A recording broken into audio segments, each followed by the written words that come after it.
This is an iHeart podcast. Guaranteed human. With no fees or minimums on checking accounts, it's no wonder that Capital One Bank Guy is so passionate about banking with Capital One. If he were here, he wouldn't just tell you about no fees or minimums. He'd also tell you about how Capital One cafes are open 7 days a week to assist with your banking needs. Yep, even on weekends. It's pretty much all he talks about, in a good way. What's in your wallet? Terms apply. See CapitalOne.com/bankguy. Capital One N.A., member FDIC.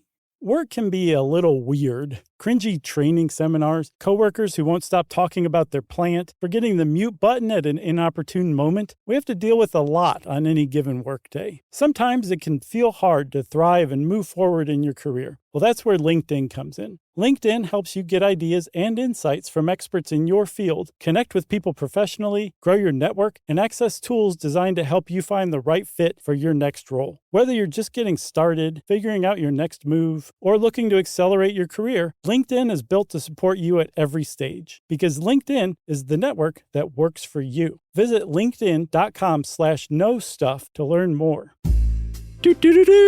Attention Pacific Northwest, both the Canadian side and the American side. Stuff You Should Know is coming to you live.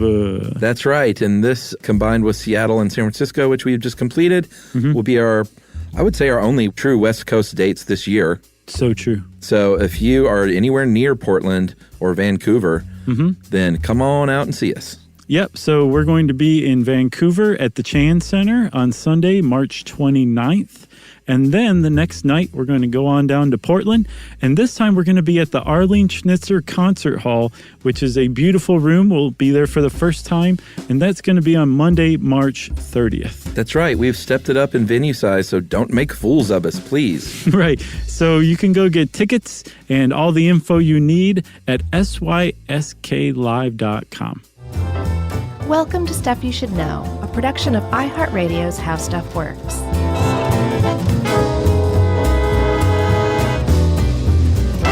Hey, and welcome to the podcast. I'm Josh Clark. There's Charles W. Chuck Bryan over there. There's guest producer Josh T. rocking it out. And this is Stuff You Should Know. Take two a dish. Yeah, one of the rare second takes. That's right. We lost a whole 14 seconds of try number one. Right. It wasn't any good anyway. That's what it was. Josh turned into like Elvis Costello. Was like, no, stop. Oh, wow. Look at that reference. Little SNL callback. Yeah, it was. Nice. So, as you can tell, Chuck, I'm pretty excited about this episode, which is kind of surprising because talking about 911 seems like it might be the most boring thing we could talk about. Oh, you think? Untrue. What, with all the people dying and cats stuck in trees? Sure. What else? I should name everything you shouldn't call 911 for. Let's see. Neighbors playing his music too loud. That's one. Exactly. There's a bunch of stuff you shouldn't call 911 for, which we'll talk about. Sure. But one thing, like I am familiar with 911. I remember growing up as a child in the 80s, and I was like, I remember hearing about this new system that was coming around when I was growing up in Toledo. Yeah. And I was like, that doesn't make any sense because 911, it turns out, has been around at least since 1968 in the U.S. Mm-hmm. It's been around way longer in parts of the U.S., though. In U.K. Yeah. True, but I like to think of Toledo as kind of a happening spot. Sure. Toledo didn't get a fully functional 911 system until 1989. Did you look it up? Yeah. So you guys resorted to the previous method, which was run down the street screaming for neighbors. Just swinging a cat by its tail. Yeah. That was your siren. Yeah, I seem to remember, I don't know exactly when we got it, but I think I remember it happening. Like, because if I remember correctly, when I was a kid, we had one of those little cards next to the kitchen phone that had police, fire, and whatever else. So that had to have been pre-911 or else we wouldn't have had that dumb thing. Right. Yeah. That would just confuse the children. Right. Call these numbers first. And then if they don't answer, call 911. Yeah, then do the super easy thing that will route it to the correct person, child. Your parents have just taken out a substantial life insurance policy on you. Yeah, for that's a long game right there. It is.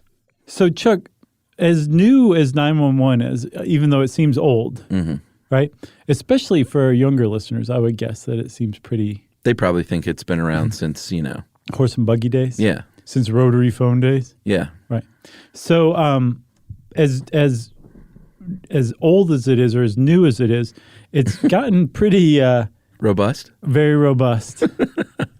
Yeah, every year, these are some stats that our buddy Dave Roos helped us compile. 240 million calls in the U.S. That is 650,000 calls a day. Yeah, that's like 900,000 calls a minute. No. Are you sure? I just did that back of the You envelope. made me real quick. double take, though. I noticed. And another important thing here is that 80% of calls these days are from your wireless phone. That's a big deal. It is, which we'll get to, but that changed things. Yeah, the big spoiler is that the 911 system that we currently use in the United States is hopelessly antiquated. And they're working on improving it, and nothing that we should say about how antiquated it is should keep you from calling 911. It still generally works, but it's having trouble, or it's had trouble traditionally, keeping pace with the massive sweeping changes in telecommunications that has gone on in the last couple decades. Yeah, because telecom is always trying to move forward, and they don't think like, but maybe we should slow the pace for 911. Right, exactly. You know? And plus, I mean, 911, we'll see those systems are built alongside the other system. So when the other system leads forward, they have to go through and rebuild this system that's just for 911. Because you can't get rid of an old system because people, well, we'll get to that stuff. We'll get to that. Let's not spoil it. But we were laughing earlier about things that you should and should not call for. Some of these are debatable, I think. Oh, yeah? I think so. Says who? Says me. Okay. We'll get to the last one, really, is the only one that's debatable. But obviously, if there's a fire or smoke that you think is a fire, Where there's smoke, there's fire. medical emergency, and you can't, obviously get in an ambulance or get in your car and run someone to the emergency room if you can, if it's quicker and you can do so safely. It's quicker and cheaper. Oh, well, sure. Cost of gas, maybe a couple tolls, who knows, compared to like an ambulance ride. No, that's a good point. But I mean, I imagine if you're home just loaded and your kid gets hurt, Right. you should probably call 911. Call 911. Car accidents, of course, if they are major enough and like have injuries, Yeah. call 911. You should be able to tell, like, if somebody's like, oh, that kind of hurt my neck, you don't have to call 911. Right. You could call, here's the other thing. If we're saying don't call 911, that doesn't mean, like, don't alert anybody. Right. But your police have their own phone number. Your local police have their own phone number. They do. Look it up and call that, the non-emergency number. Right. And then obviously the last category is some sort of crime being committed, violence being committed. Sure. Call 911. Yeah. So that's like, no one's going to argue with that. I think so. Okay. There are plenty of instances where you shouldn't call 911, and yet people reliably call 911 for stuff like this. And I think that's because it's been drilled into everyone's head. It's kind of a double-edged sword. You can't drill that into everyone's head. 911, 911. All you got to do is call 911 and then not expect to get some cat stuck in the tree calls. You keep going back to that. Well, We actually did that when I was a kid. did you called 911 for that? Well, you know the funny story? It's not very funny to my dad, but we had a cat stuck in a tree. Okay. My dad went up and he got stuck in the tree. He just climbed up too high Yeah, and he got freaked out? I think so. That's I mean, I really- was a kid, so, they weren't saying, your father's very afraid and has screwed up. Right. I was just a kid kind of like, well, now dad's up there and now there's firemen here helping my dad out of a tree. Right. Cats and dads get stuck in trees. Yeah, and looking back, I think that's totally probably what happened. Sure. I think he got He way looked up there down. and was freaked out. Yeah. Yeah. Yeah. That's cute. I'll have to ask him about that one day. Okay, so your dad's stuck in a tree. I would say that's a call 911 situation. so, yeah. Cat stuck in a tree, no. Unless you live in Pleasantville, don't call 911 for that. Yeah, that's true. If you have a question about the speeding ticket you got the other day, that's not a call that you would place through 911. Again, you can just call. There's even a number on the back of the ticket. Don't Yeah. be dumb, okay? Hey, bringing that back? Just for that second. Okay. What else, Chuck? Oh, of course, anything dealing with your animals, unless, well, I'm not even going to say that. What? I was going to say if there's an animal attacking someone, Yeah, you would call you call 911 for that? Sure. come out and shoot this dog. Basically, it could be rabid. It's terrible. Call Hecate out. But otherwise, if the cat in the tree, lost animals, injured animals, noisy neighbors. I love that Dave puts power outage in here and in parentheses, call your power company. Right.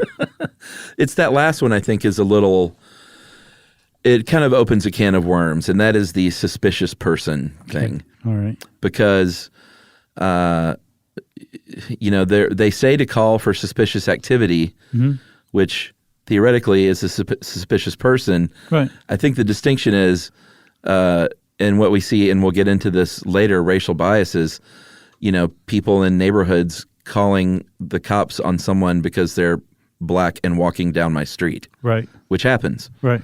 That is not a suspicious person. If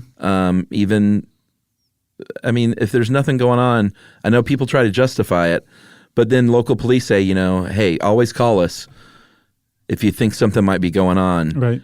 And that's where it gets dodgy, because that comes down to a human being's perception, which can be very tilted. As Dave puts it, he put it a couple ways that I thought were pretty smart. He said, people aren't suspicious, behavior is suspicious. Yeah, and they say specifically to call 911 for suspicious activities. Right. But again, these are people, so it's just such a weird fine line you're walking there. The other little litmus test that I've seen is stop just for a second. Because this is suspicious behavior. You see somebody like breaking into a car, like assaulting somebody, that's beyond suspicious. That's like the act. That's the act. That's a crime being committed. So you have a second when you see a suspicious person to stop and think, like, would I call 911 if this person were white? Right. Or if you're a black person doing this, say, would I call 911 if this person were black? And if the answer is no, then maybe you shouldn't call. Maybe they're not acting that suspiciously. Yeah, it's just interesting on these Facebook neighborhood pages. It's kind of evenly divided between people saying, don't call 911 for this. This is just a guy going door to door, perhaps. Right. Other people saying, no, you know what? If it's 9:45 or 10 o'clock at night and someone's knocking on your door in our neighborhood, that seems like suspicious maybe behavior. You should call the cops and let them work it out. And for the cops, they say, call us. That doesn't mean we're going to dispatch 8 cars to your home, but we might work you through the situation, and it's all going to be fine.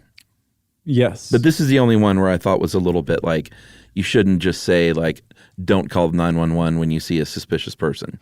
No, you certainly shouldn't say that. At the same time, though, I think one of the big hesitations for calling 911 these days is like either the increase or the increase in reporting of people, innocent people who had 911 called on them being killed by the cops. Exactly. That death would not have happened. Their death wouldn't have happened had a person been suspicious of them and called 911. And the fact, when news of something like that gets out, it will make you second guess that kind of thing. Like for sure. It makes you realize you're bringing like people who are armed and jumpy out to a situation where it's just somebody walking around or whatever. Right. And when you look at it from that respect, it can make you second guess the whole thing. Yeah, and things can look, it can look like potential malfeasance that's not, like a lot of people, you see a lot of people saying, well, I think someone's casing my house because a car pulled it into my driveway and sat there for 2 minutes. They asked me if I wanted to know more about Sierra Club. Right. Or someone stopped and was taking pictures of my house. Like, you never know. Somebody might be taking a picture of the oak tree that they're trying to learn about, or just looking up something on their phone and standing in the direction of your house. Right. 9 times out of 10, they're trying to figure out more about the oak tree near your house. Oh, I'm trying to give people the benefit of the doubt, No, I'm with you. But anyway, it's just that's where it gets a little dodgy. For sure. And we'll have statistics later on about actual racial bias, because it's real. Sure. Okay. Moving on. You want to take a little break after that? It seems like a good spot. Oh, I think I do. Okay. Well, everybody, we're taking a rare Josh break, and we'll be right back. Stuff you should know.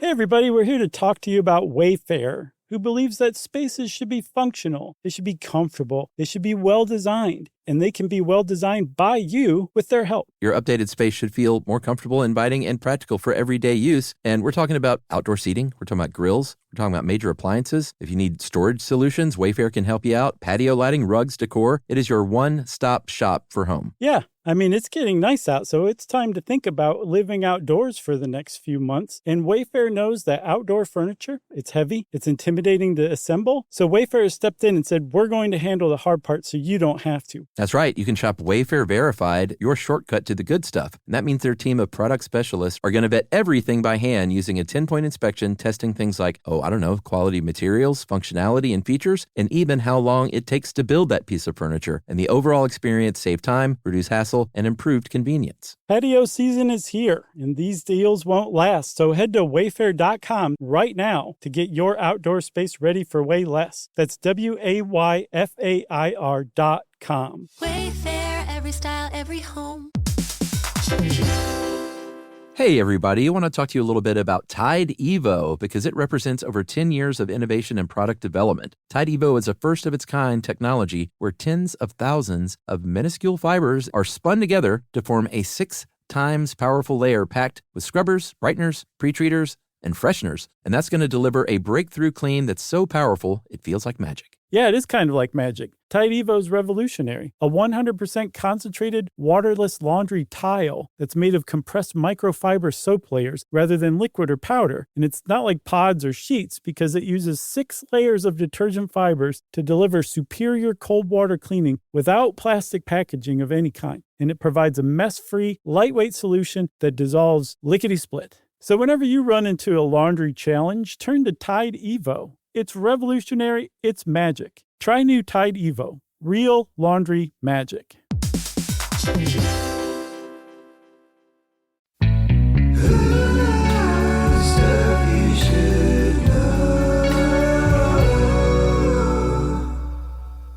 Okay, we're back. That Josh break was invigorating. I wasn't doing anything. I was just taking a picture of your oak tree. Will you get off my back? Right? Oh my gosh. What kind of oak is that, sir? There's only one kind of oak. No, I know Atlanta? there's a bunch of different oaks. Yeah. Everyone in Ireland's like, no, that's not true. While we're mentioning calling 911, though, you can get arrested. It is a crime to prank call 911 Yeah, you don't want to do that. or to swat. It's called swatting. That's a bit. I think that deserves its own podcast. Maybe because there was some guy got killed, right, from a swatting incident. Yeah, I think it's happened more than once. Yeah, that's serious stuff. If you don't know what swatting is, we'll just give you the 411 on this abusive 911. Man, I love myself sometimes. That's great. So swatting is where you are a hacker, right? Mm-hmm. And you can disguise the number that you're calling from to make it look like you're calling from a house that you want the cops to go to. Right. And you basically say, like, I'm in this house and I'm holding hostages, and what are you going to do about it, Johnny Law? Yeah. And the law comes out, and usually I shouldn't say usually. In some cases, the SWAT team will actually enter this house where people who have no idea what's going on are. Right. And maybe the people who have been swatted, said something mean to the guy who, called the SWAT team out on them. But it's not like saying like I think there's a hostage situation in this house. It's I'm the guy holding the hostages and here's where I am. Something mean like, and SWAT teams stink. Right, exactly. So the SWAT team's like, we're going to go kill that guy. I'll bet you would never in a million years bring your SWAT team out. And whatever you do, don't come in guns blazing. Right. Which we're joking about something that's really happened. Sure. So, I really think we need to talk at least the short stuff. I think so. We'll look into it a little further. We'll do one on swatting and one on doxing. Okay. The two weird new things that people do now. Right. But swatting is definitely a crime. Yes. Okay. Also, so that you don't make 911 feel like, I think this is great. This is almost like a public service announcement that we're in the midst of. Yeah, we do these. So you don't get in trouble with the 911, so they don't think that you're pranking them when you're not. If you ever call 911 accidentally, or say your kid does or whatever, you do not want to hang up the phone. Yeah, I did that a few years ago, I feel like. I accidentally called 911 because I think cell phones have a feature that it enacted like an automatic call by accident. Right. And I saw it and I went, oh, crap. And I hung up. Right. And I got a call back like in a second. That's great. Ideally, you should. Yeah. Yumi has a great story from when she was a kid. She got scared. I can't remember, something about her grandmother, who was perfectly fine, but she called 911 and got scared when 911 answered and hung up. And they kept calling back and she kept hanging up. That's very cute. So they came out to the house. Yeah. A little welfare check. Yeah, basically. But you don't want to do that. Don't follow the Yumi model No. of 911. Like, just stay on the phone and be like, I'm really sorry. This is an accidental call, and I'm definitely not the bad guy pretending that this is an accidental call. Make sure you say that, too. My name is Timmy. I'm 5. Right. It's all good. My name is Little Boy with brown hair.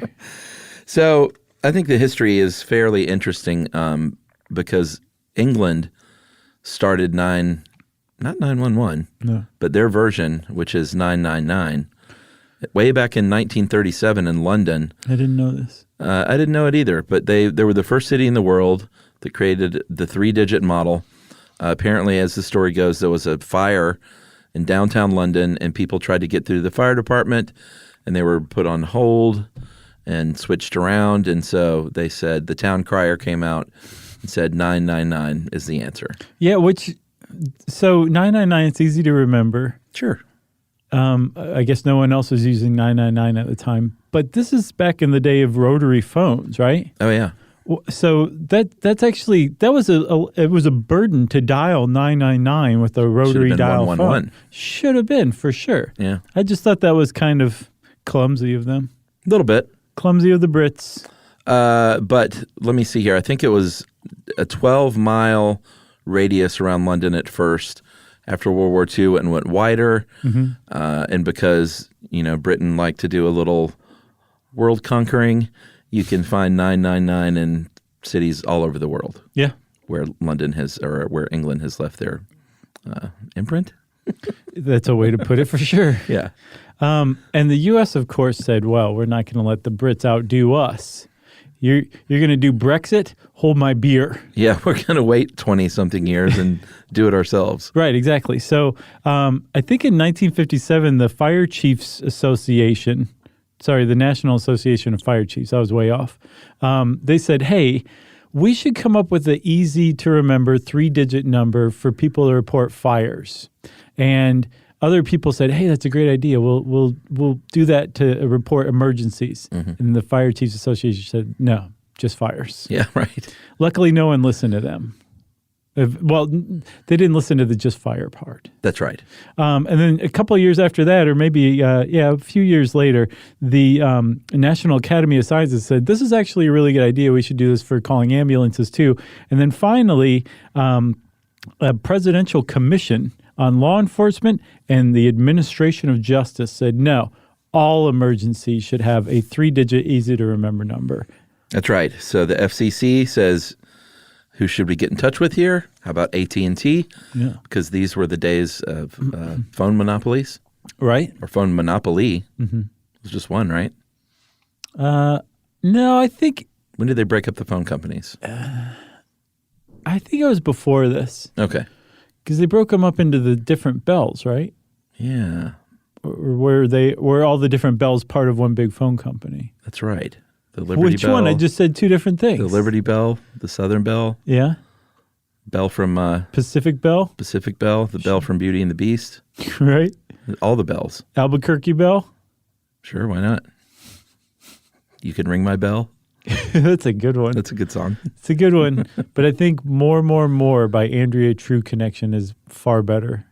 What's that? Virtually the same thing, but just a better song. Oh, okay. They got in touch with AT&T, and they said, can you help us out with this? Apparently, AT&T is the one that chose 911 because it hadn't been used yet, which is kind of the first stumbling block. Again, the rotary dial. Rotary dial, that was 911's a lot better than 999. It's 2/3 better. It is 2/3 better. And it was easy to remember. And, I think they had set up at this point already 411 in a lot of areas. Mm-hmm. So they just kind of extended that idea of right. the something 11. Right.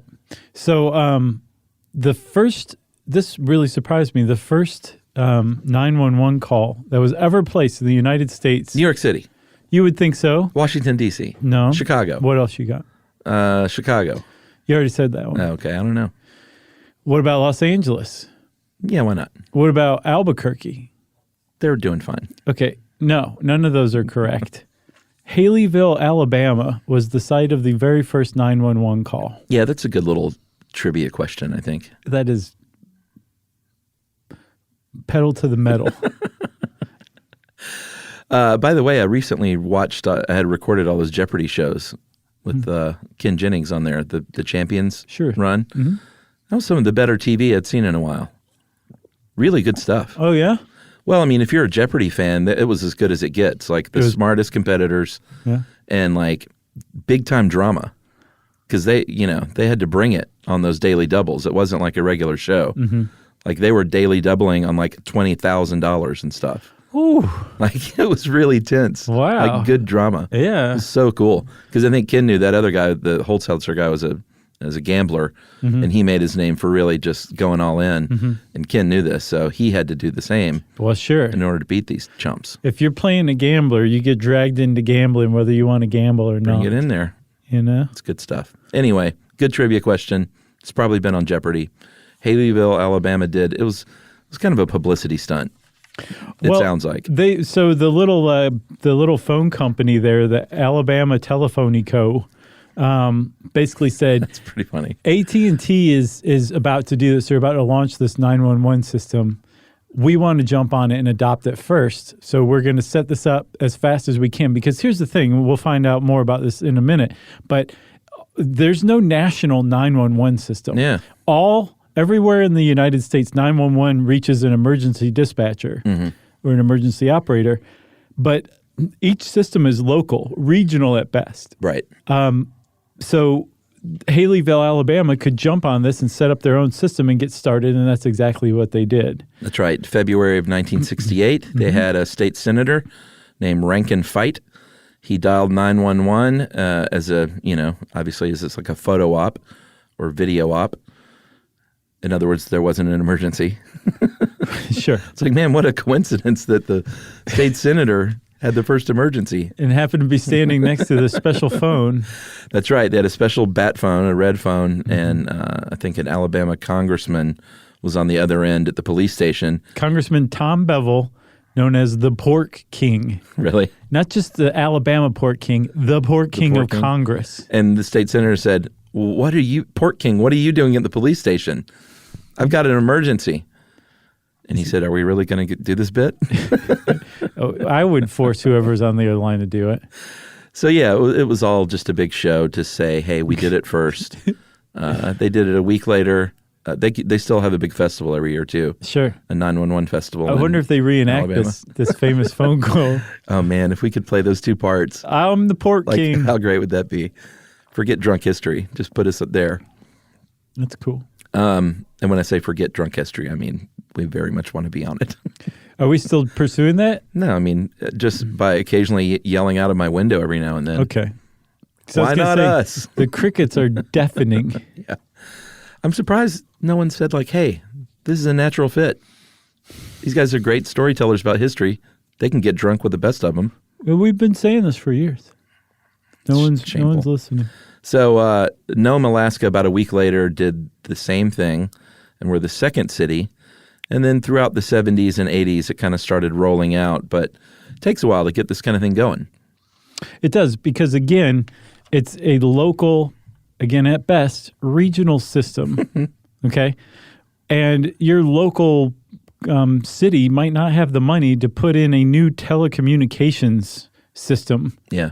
To be used for emergency services. And at first, cities that were a little more flush with cash because they had a larger tax base had the money to roll these out. So as expected, aside from Haleyville and Nome, it was mostly like large metropolitan areas that were starting to roll out the earliest 911 systems.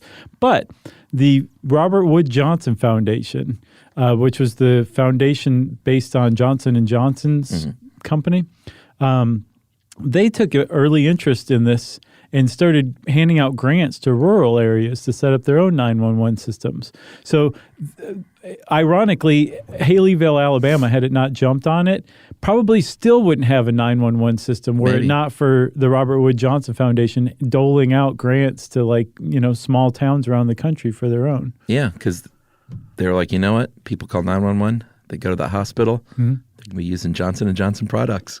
Yeah. Yep. I'm not being overly cynical. I'm sure that, 911 is probably good for the Band-Aid business. I would guess so. And baby shampoo? Yeah, because if you can't get an ambulance to that person, they're going to croak. But if you get the ambulance to them, right, you don't need Band-Aids when you're dead. Nope. That's just like a fact of death. Mm-hmm. But if you survive, you're going to need a lot of Band-Aids depending on what you've done to yourself. That's right. Here's some stats for you. By 1976, when I was 5 years old, only 17% of the U.S. had 911. You want to know a surprising fact? 1976, I was just born. Well, you probably weren't covered by 911. Again, not until 1989. Well, by 1987, only 50% of the country, which is that's pretty late. I would have thought we would have had a lot more of the country covered by then. For sure, you would think so. And it wasn't until 99, actually, Chuck, that that 911 officially became the emergency number for everywhere in America. 1999. Right. Bill Clinton said, "Let's do this." He said, "What about 999?" And they went, "Bill." Yeah, please. Wrong country. Canada, speaking of wrong countries, they are very much the right country because they got on board with 911 as well. That's absolutely true, Chuck. Because they were like, why make things too difficult? That's a great question, Canada. And I think the answer to that is you shouldn't make things too difficult. Just kind of go with the flow. Should we take another break or should we do some more stuff here? I was thinking maybe another break. Okay. Are you okay with that? Yes. Are you sure? Yes. What about you listeners? Yes. Okay, good. Well, we'll be right back. Stuff you should know.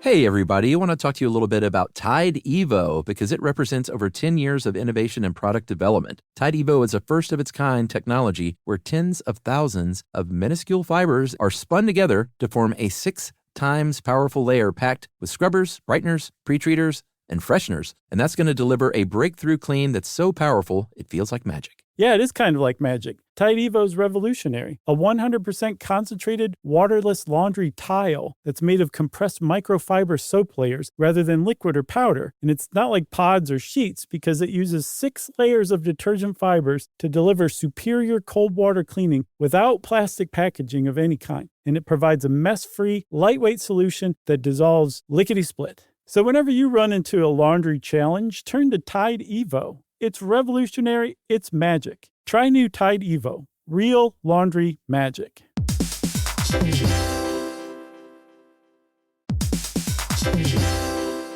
Dell PCs with Intel Inside are built for the moments that matter, for the moments you plan and the ones you don't. Built for the busy days that turn into all-night study sessions, the moment you're working from a cafe and realize every outlet's taken. Yeah, the times you're deep in your flow and the absolute last thing you need is an auto update throwing off your momentum. That's why Dell builds tech that adapts to the way you actually work. Built with a long-lasting battery so you're not scrambling for the closest outlet, and built-in intelligence that makes updates around your schedule, not in the middle of it. That's right. They don't build tech just for tech's sake. They build it for you. Find technology built for the way you work at Dell.com/Dell PCs.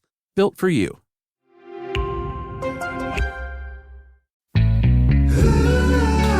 Stuff you should know. Okay, Chuck, let's talk about how it actually works.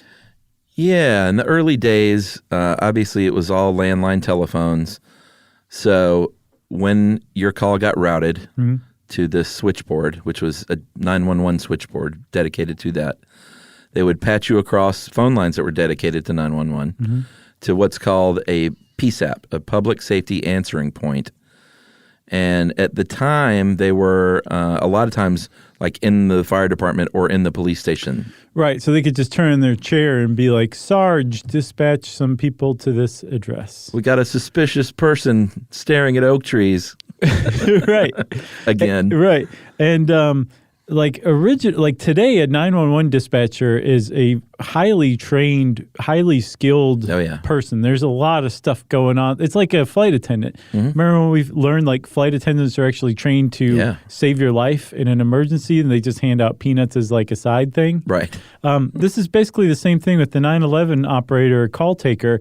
They know how to do a lot of stuff, but the earliest ones just knew how to answer the phone, take down your info, and then turn around and send it off to the fire department or the police department or, the paramedics or something like that.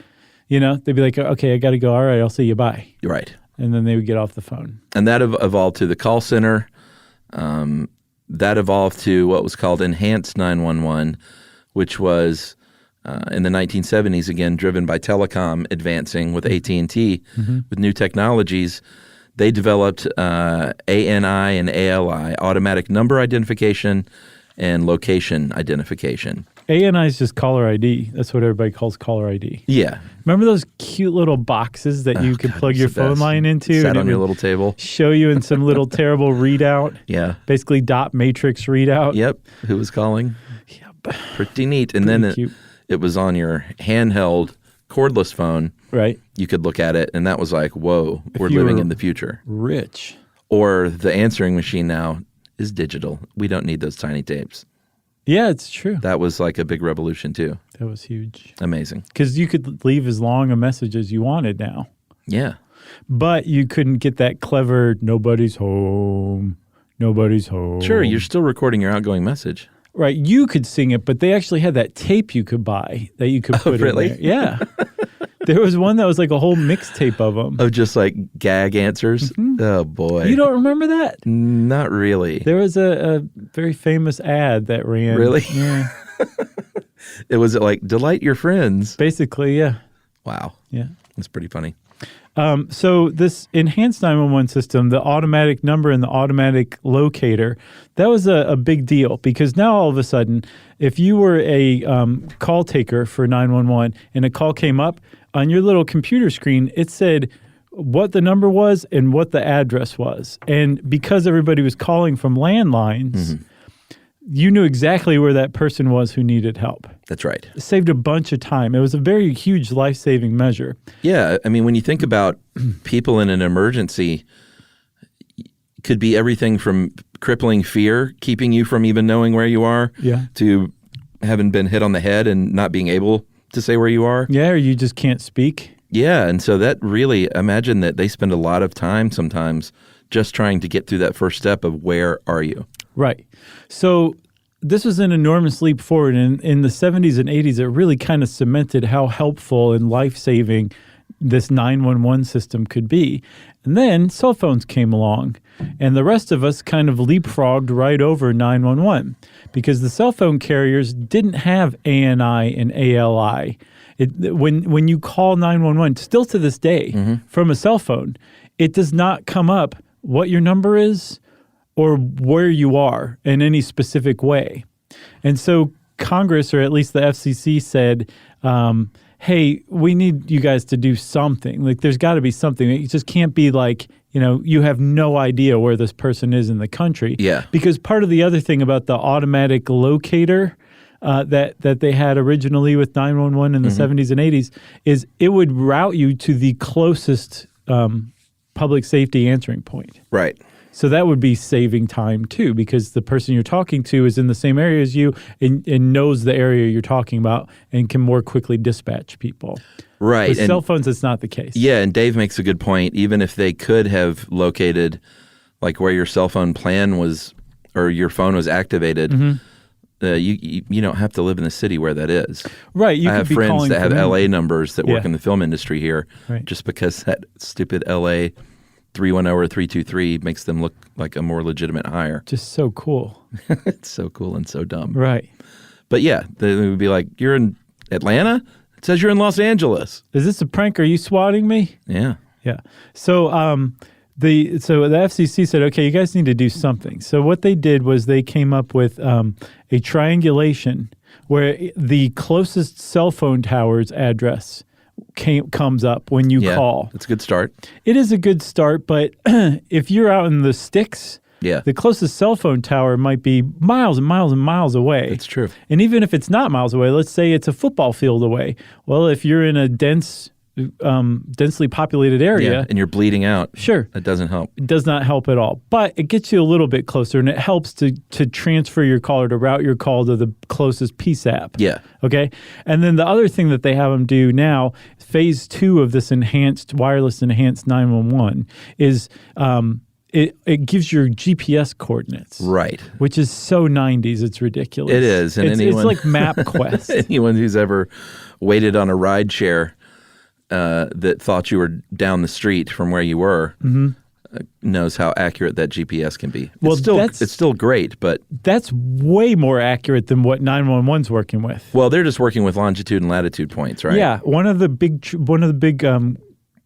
qualities, a quality to have as a 911 operator, is to be able to quickly translate longitude and latitude coordinates, GPS coordinates, into like Google Maps to get an address really fast. And a smooth, sexy voice, Sure, like Barry White with fingers of fury, or like Halle Berry.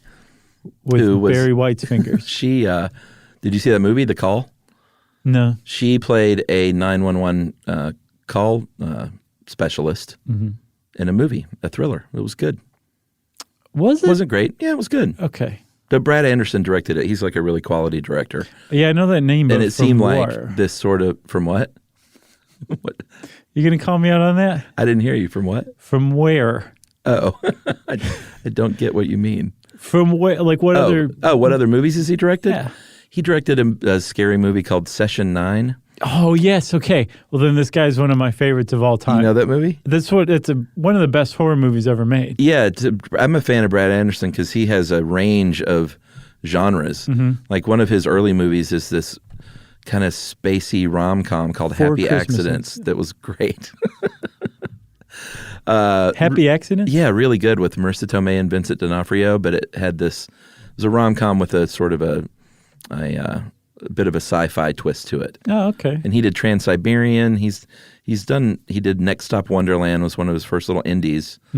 But yeah, it's unusual for a director to tackle all these weird or different genres. That's neat. Disparate genres. Well, you had me at Session 9. Yeah, The Call is a good, popcorn movie. I highly recommend it. Okay, I'll check it out. Halle Berry's a call center person, and that's all I'll say. Hey, she's quality. She's a quality actress. She is. But the fact that I had never even heard of this movie Sure. really made me suspicious. It did pretty well. Okay. It wasn't a massive hit, but it did like $60 million. But that's really surprising. Like I'm very aware of movies. movies. Like I'll know what the movie's about, and Yeah. I've never seen it. Not The even Call. seen a preview. I'll just kind of know. Sure. So I'm surprised. Yeah. Okay, I recommend it. I'll check it out. Yeah. I mean, it's no Black Coat's Daughter, but Man, that's a good one too. so where are we now? We are now at texting to 911. Oh which wait, is- hold on. I want to drive this home real quick. Okay. Okay. Drive it home. The 1996 FCC rule that says you have to have a cell phone tower tell 911 its address, the closest one to your cell phone, and then give the GPS coordinates Yeah. for wherever that cell phone they think the cell phone is. That's the 911 system that's in place nationwide today in Yeah. 2020. That's why they ask you from a cell phone, Yeah. who are you and where are you, just like they did in the early days. Right. And this is a problem because, like you said earlier, 80% of 911 calls in the United States are made from cell phones, and 911 does not know where you are unless you tell them. Yeah, but it's also balanced out by the fact that They You have really that- want to help. well, you have that cell phone right there and immediately. So Yeah, that's remember the old true. days? You're like, let me find a payphone. Let me go knock on someone's door That's true. and ask about their oak tree, and hopefully I won't get shot. Right. So people are calling right away. So I would think that kind of counterbalances the clumsiness Yes. of location. I think you're right, Chuck. We'll see. Boy, you really swooped in there. I say we'll see, as if there's some report coming out. The thing is, though, is there people have figured out the powers that be who are concerned with 911 and its system are well aware of this major flaw. Yeah. And have figured out how to update it. It's just now we're in the process of rolling out updates. Well, and then privacy advocates are going to be like, what? You're going to locate every single person with the cell phone and know where they are at all times. Right. And Amazon and Apple are like, dude, we already know that. It's exactly. just 911 is the only one who doesn't know where you are at all times, Yeah, it's which funny. is a problem. It's funny. I saw a Wired article from 1998 that was like wringing its hands like, oh, privacy advocates are worried that they may be able to track the movement of cell phone users based on this information that That's 911 adorable. gets now. Yeah. They're like, maybe, I don't know. We'll have to We'll see. what the future holds. Yeah. So texting to 911 is the latest technology. About 10 years ago, 11 years ago in Iowa, in Blackhawk, they were the first jurisdiction to offer this service. And it's still kind of coming out. I think a couple of years ago, all 50 states had text capability, but it's not everywhere in each state. yeah, exactly. It's very and sparse it's still. just text. I love Dave points out you can't send emojis, like need help emoji, Yeah.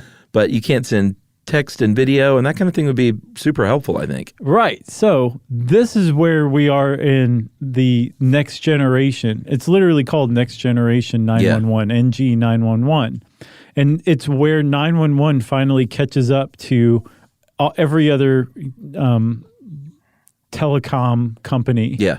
and device manufacturer already is. And it basically uses all the information from the Internet of Things that lets people know exactly where you are. Right. Not just like what your address is, what floor of a building you happen to be sitting on right now. All of that information is now going to be funneled to 911 when you call, because 911 is finally abandoning landlines. Landline telecom. That's what they're dealing with currently. Yeah. They're going over to VoIP. So 911 will be using a secure internet connection in the near future. And when they get to that point, they will be able to accept video, Right. photos, like this is the guy that's attacking the lady, hurry up, that kind of thing. And then they'll also be able to, because they're setting up a separate wireless broadband network just for first responders called FirstNet. Yeah, that's going to be a big deal. And so 911 will be able to say, hey, here's a photo of the guy that you're looking for. They can't do that now. As mind-boggling as it is, they cannot do that. Yeah, I mean, just to have a dedicated wireless network cuts down on, I imagine, interference and potential hacking. Plus, in a disaster, if you're out there in the field, you are using your own wireless device that's on the public broadband right now. And so if the public broadband goes down, because there's so many people trying to use it to find out what's going on in like an earthquake or something, like the first responders suffer from that too. So this separate broadband network just for first responders won't crash in the event of a disaster. Yeah, and speaking of first responders, I think it's kind of time we join certain people in saying call center employees are first responders. Are people saying they're not? Well, I don't think they're generally thought of as first responders if you work at a call center. Because they just sit around? Maybe. But they are literally the first and most important first thing that happens in an emergency. And like you said earlier, they are trained to and walk people through CPR, Heimlich, how to deliver a baby, how to handle an active shooter, suicide, domestic abuse. If you're a kid and you're scared because grandma fell over, like how to handle children. Like they're really skilled. And I think it's a shame that like, I feel like the only time you hear about 911 call center responders is when there's a bad one and you release those calls and everyone's horrified. Yeah. At, and it's awful, but those are clearly like the standouts. I guess not standouts. The standouts are all the good employees. There have been some doozies for sure. Yeah. I read about one where somebody called in a wildfire in Oregon. And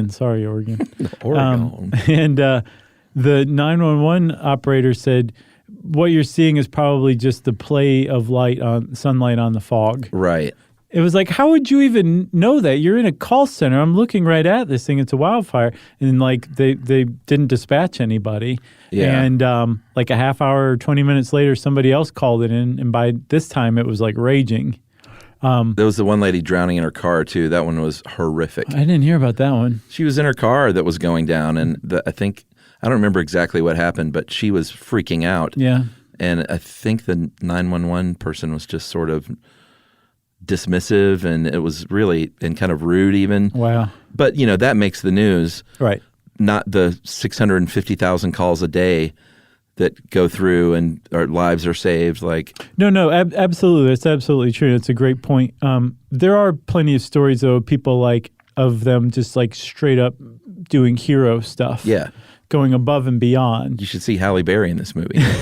And one of the things that can happen is as much as you're trained to not let it happen, you can become emotionally invested in a call. Totally. And I've read that some operators are just fine at leaving it at the door, at least appearing to leave it at the door, but others can suffer burnout, PTSD. Yeah. And one of the big things that I saw that's a huge psychological problem for 911 operators is that there can very frequently be no resolution. Right. They can be on the phone with somebody who is holding someone hostage and they're trying to talk them down, and all of a sudden the cops come in and the line goes dead. If they're not good friends with the cops who came in, Right. They may never find out what happened. No idea. They're talking someone through who's been shot or whatever Right. to try to keep them alive and conscious. They have no idea what happened to that person. They have to take the next call. And that's a huge problem. There's no closure. And then sometimes there is closure. If you're a 911 operator, you probably have been on the phone with somebody when they took their last breath. Right. When they were murdered, when they died very, very scared. Right. That kind of stuff takes its toll on people. And that's Yeah. it can be a big problem. And there can be pretty frequent turnover among 911 dispatchers. It's a Halle Berry movie. Oh, yeah. I'm telling you. It's all there. Yeah. Because even if they don't get closure on the work site, they could see it on the news that night. Be like, man, I took that call Right. of this murder Yeah. or whatever. Pretty bad. Sure. Not a job for me. I don't think I could hack it either. And then practically speaking, there's you have to be able to type really, really fast with a high level of accuracy while somebody's telling you other information. Yeah, I would. You might be taking I can't info do that. in and you have to be chatting with, a cop on IM who you're sending out while you're also taking the description from the other person. You're just going back and forth. Yeah, you got to be able to compartmentalize and multitask. And Yeah. None of those things are my specialty. No. If you're wondering, you pay for 911 if you have a phone bill, cell phone bills included. It's a little surcharge there. So That's outrageous. just scream socialism, everybody. Yeah.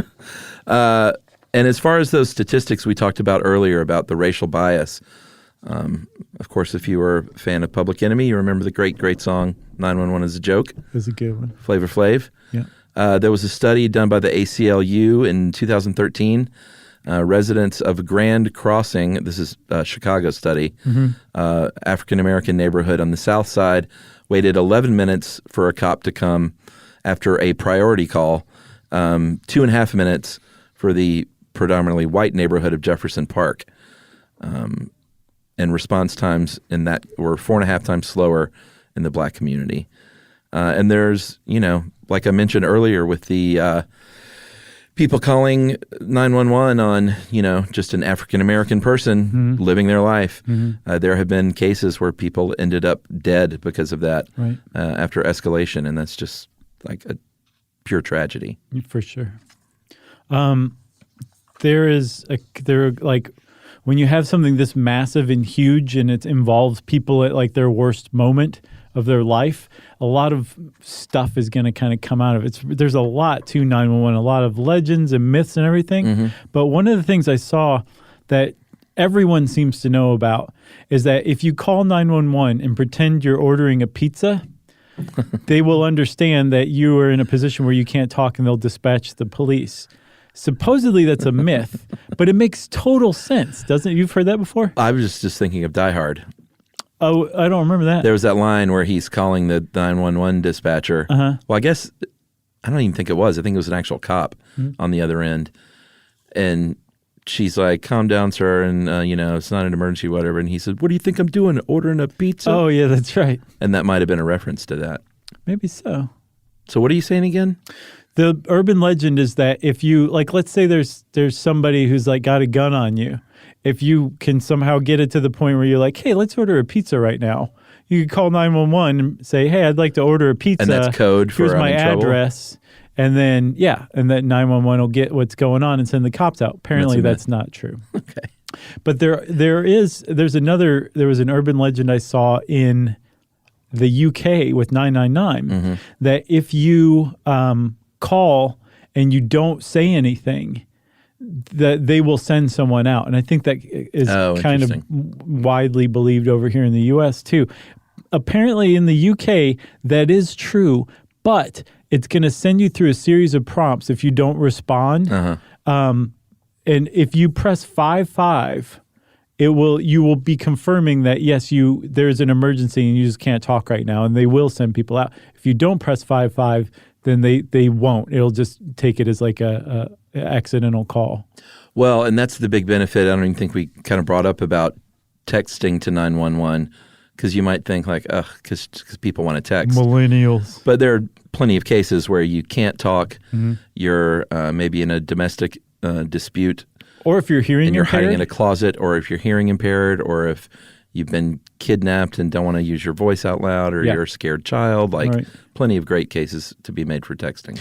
And since text to 911 isn't everywhere, the FCC has a law that if your telecom carrier doesn't have text to 911, they have an immediate bounce back that says, like, you can't do that. Right. You have to call 911. Yeah, that's pretty valuable. It is. And one last thing. If you find an old phone that has a charge in it, even if it hasn't had service for 20 years, you can dial 911. You will be connected. Yeah, that is pretty cool. Every single phone that is in operation dials 911 for free. Yeah, I like that. I do too, man. I love 911. I think Kurt Vonnegut said there's no greater display of humanity than seeing a fire truck go down the street with its sirens blazing. Oh, really? That sounds like something he'd say. Interesting. Well, if you want to know more about Kurt Vonnegut, you can just type that into the search bar at How Stuff Works, and who knows what that'll bring up. Who knows? And since I said that, it's time for listener mail.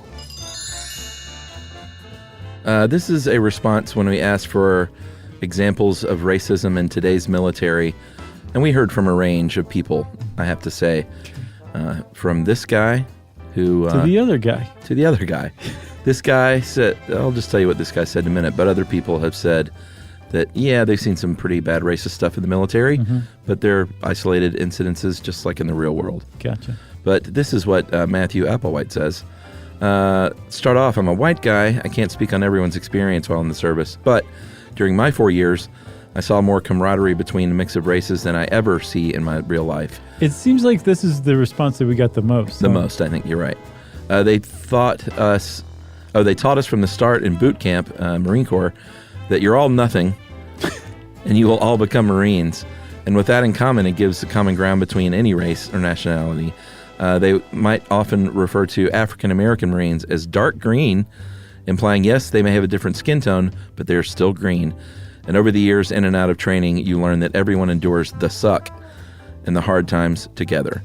And no one is above another. In the end, you learn to trust the man to my left and right with my life, no matter what his skin color. And ladies, too. They're female Marines. Sure. I'm glad you said that. Yeah.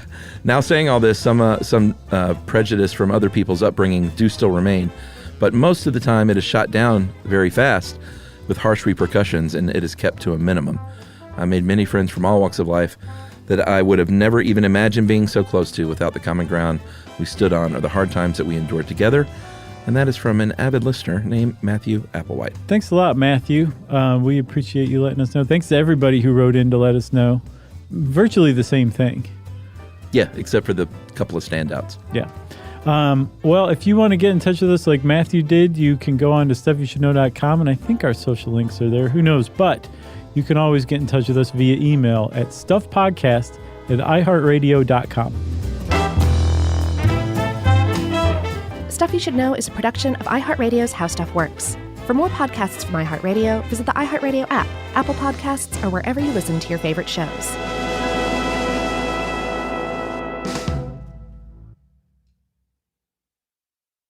Now streaming on Paramount Plus, the acclaimed series from executive producer Lena Waithe reaches its final chapter, The Chi. For 7 seasons, these stories, these streets, this community have stayed with us. Now it all leads to this.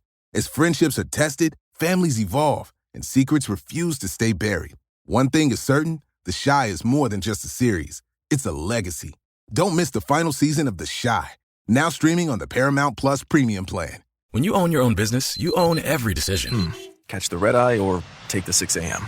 Make a new hire or promote internally. Celebrate a win with the toast at the gate or unwind at the lounge. Big props to this team. Some decisions are a win-win, like earning 8 times points on Chase Travel. Chase Sapphire Reserve for Business, the business card that gives back all you put in. Visit chase.com/reserve business to learn more. Cards issued by JPMorgan Chase Bank, N.A. member FDIC, subject to credit approval. Terms apply. This is an iHeart podcast. Guaranteed Human.